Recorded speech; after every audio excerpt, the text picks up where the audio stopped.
Starting to get a lot of pictures in from the same area in Columbus County. We'll go out there in 1 minute. First, let's get over to Eric and find out where these storms are right now. When I went back to Elnora Mills' house today in Brunswick County, I got a big hug.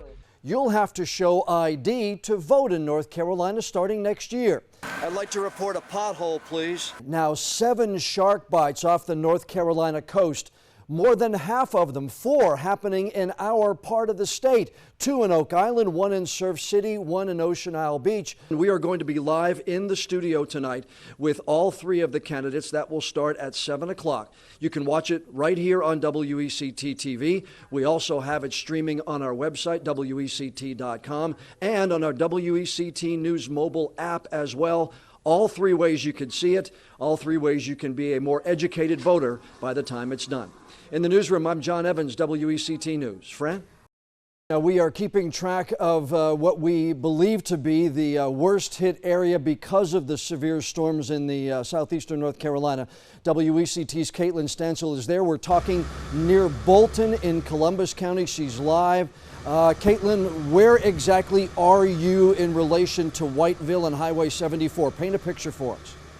Working to get more details. Back to you, John. All right, Caitlin, I'm going to ask you to go back behind the camera and give us that picture again. I've got Eric standing here. Eric, take a look at what you're seeing here. I know we're not going to know definitively if it was a tornado or not until the National Weather Service gets out there. But from what you're seeing here, tell me if you think this looks like tornado damage to you. I certainly think it's possible, John. Good evening, everyone. The number has gone up yet again. Now 7 shark bites off the North Carolina coast. More than half of them, 4 happening in our part of the state. 2 in Oak Island, 1 in Surf City, 1 in Ocean Isle Beach. 2 of the victims in the bites here lost limbs. The most recent victim, a 68-year-old man, bitten while swimming in waist-deep water today in Ocracoke Island, about 25 to 30 feet from the shore when it happened. Officials say the shark bit the man several times on his rib cage, his hip, his lower leg, and his hands. Crews airlifted the man to the hospital for treatment. Another victim, also bitten along the Outer Banks, is talking about his injuries. First, though, we do want to warn you, some of the images are graphic. I could see the fin slowly coming by me, and I felt myself, instinctively punching the shark, realizing that a shark is upon me, it's attacking me. This could be it. Patrick Thornton was vacationing in Avon last week when the shark bit him several times, including on his back. He was playing in the waves with his son at the time. Tonight he's back home in the Charlotte area recovering from those injuries. Another confirmed shark bite to report. This one happened off the Isle of Palms in the South Carolina coast. A 12-year-old, Kyson Weekly, bitten in the leg. Lifeguards provided some first aid to his minor injuries. Kyson and his family are vacationing from Utah. He says he's nervous now, but he will go back into the ocean. And you may have seen this image on social media. Several sharks swimming in shallow water. The Post's claim this picture was taken in Myrtle Beach earlier this week. But that's not true. The picture actually taken in Cape Canaveral, Florida in 2014. We have seen more shark bites than usual off our coast, but be aware, not everything you see online and on social media is a fact. Now let's get the forecast with First Alert meteorologist Eric Davis. And it is a fact. Many lawmakers in Raleigh want to cut corporate and personal income tax rates. To make up for some of that lost revenue, they want to put sales taxes on some services, and one option is directed at hospitals. Fox Wilmington's Caitlin Stansel talked to officials about whether this could raise the price of your health care. Caitlin, what did they say to you today? Well, John, the plan would bring in the studio tonight, Caitlin Stansel, Fox Wilmington News. Neighbors speaking out tonight against a couple of developments proposed for your backyard. One proposal would put a new medical facility along Wrightsville Avenue in Wilmington. Many people showed up tonight telling the city's planning commission they don't want that commercial building in their residential area. A building station. Now, the planning commission denied the developer's proposal to rezone the property for that building, but the developer does have the opportunity to appeal. Now, some other residents spoke out to the same group tonight about a shopping center proposed for the Ogden area. This is the plan that they're using in this proposal. Plans for the Ogden Marketplace feature a grocery store and shopping mall at the intersection of Masonboro Loop Road and Market Street. But the plan would require developers to cut down quite a few trees to get it done. We'd like the people as they are. The Planning Commission approved the Ogden Marketplace plan, and that now goes in front of Wilmington City Council. Okay, tell us how often this has happened to you. You're stuck in traffic during rush hour because one of the bridges has gone up. Well, it's likely happened to hundreds, if not thousands, of drivers. But we've learned bridge tenders are not in control of when the Cape Fear Memorial Bridge and the Holmes Bridge actually do go up. According to federal regulations, the Cape Fear Memorial has to open to all vessels at all times. The Isabel Holmes Bridge is required to open at all times for government and commercial boats. DOT officials say the vessel calls the bridge tender 15 minutes in advance. Sometimes they're given more notice, in which case we post that scheduled opening online for you to see. Business owners want.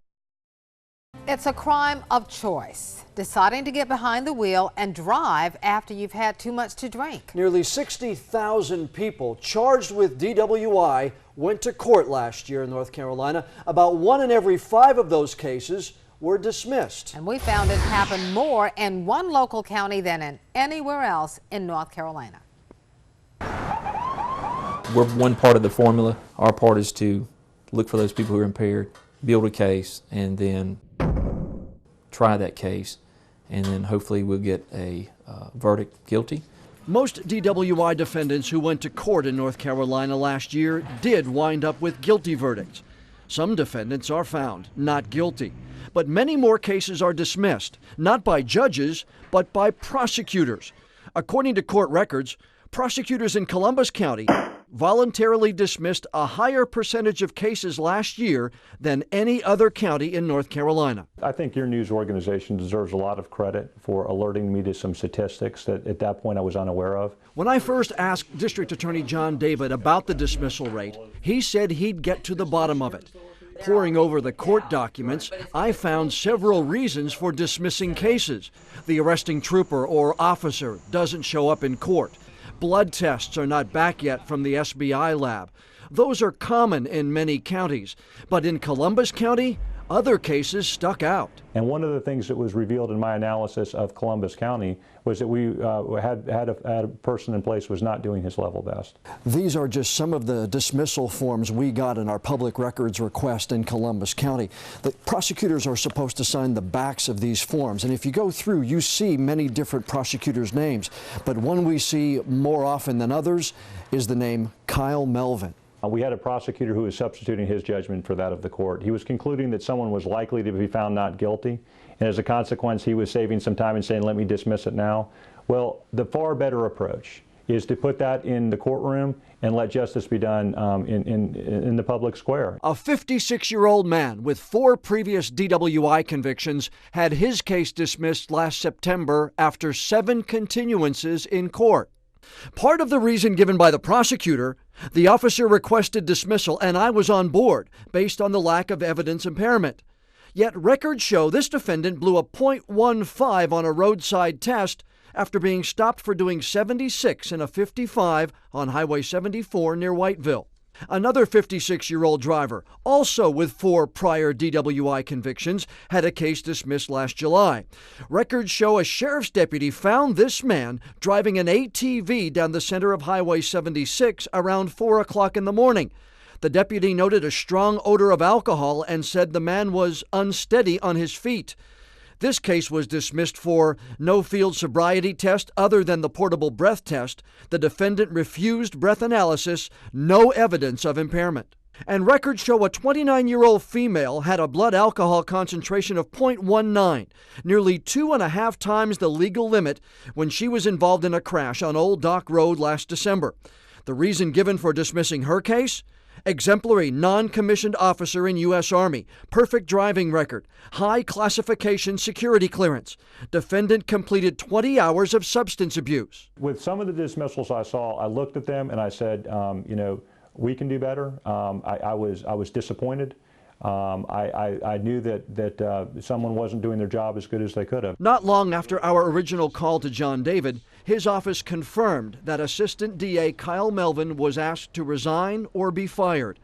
According to this email, Melvin chose to resign. You know, as a leader, I accepted responsibility. David says he's met with all chiefs of police in Columbus County, the higher-ups in the sheriff's office and the highway patrol, and with the staff in his office about ways to do better. There's always frustration, you know, the fact that you say, well, I went out and I done it, and now it ends up this way.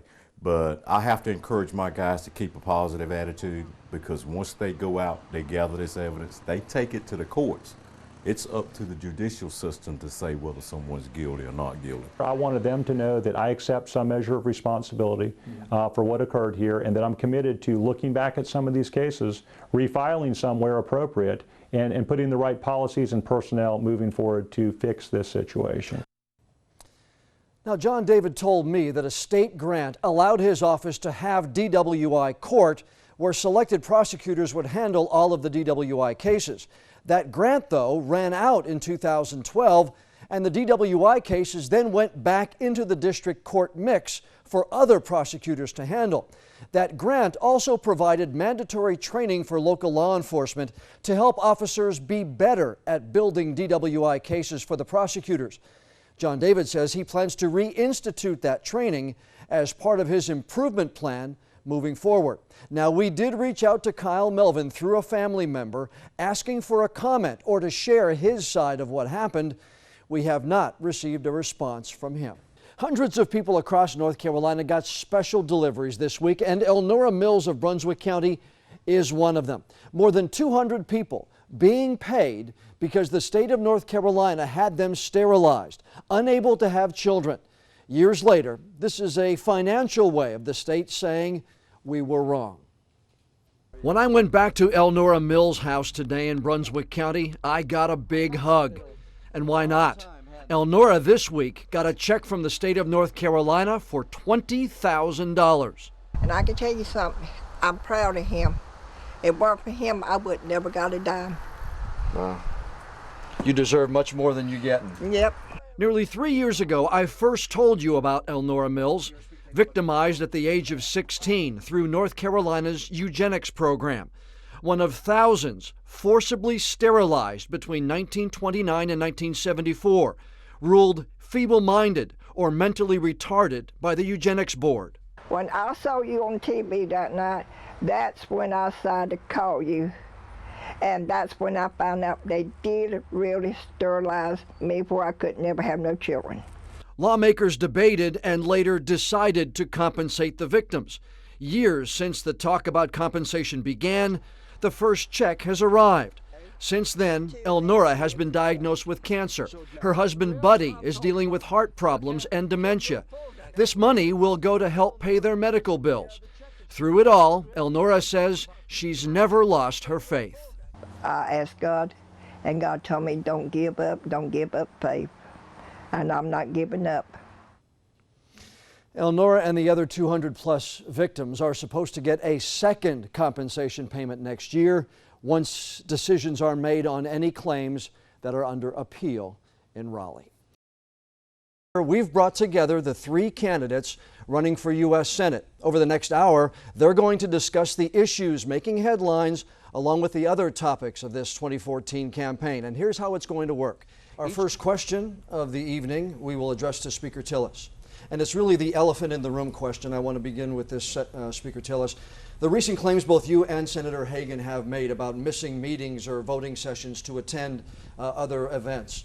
How high a priority is attending all committee meetings or all House sessions when you're an elected public servant? I tell you, the highest priority has to be when you have the threat of ISIS. Mr. Ha, the next question goes to you, sir. 60 seconds for your answer. Both the Democratic and Republican parties in this state have filed ethics complaints against the senator and the speaker, claiming they benefited financially from votes they cast in the Senate and the State House. Do you think your two opponents cast those votes knowing they would benefit financially from them? Well, I can't really quite say that precisely. Senator Hagan's got to account for the decision she made and the benefit that her family had. I'll leave that to the voters to decide. Do you think she voted for it knowing she would profit, sir? I doubt it. Okay. But the real question is the judgment after you make a vote. Okay. Should you really have actually taken that extra step to have your family benefit from it? Thank you, sir. Mr. Hall, your response, 30 seconds. Joining us on stage now, the three candidates running for the U.S. House seat in District 7, candidates running for the seat in the North Carolina Senate, representing District 8. We are going to be joined by the two candidates running for the state Senate seat in District 9. Two candidates running for the North Carolina House seat, representing District 17. We are joined at this time by four candidates running for two open seats on the New Hanover County Commission. Our first forum will feature the two candidates running for sheriff in New Hanover County.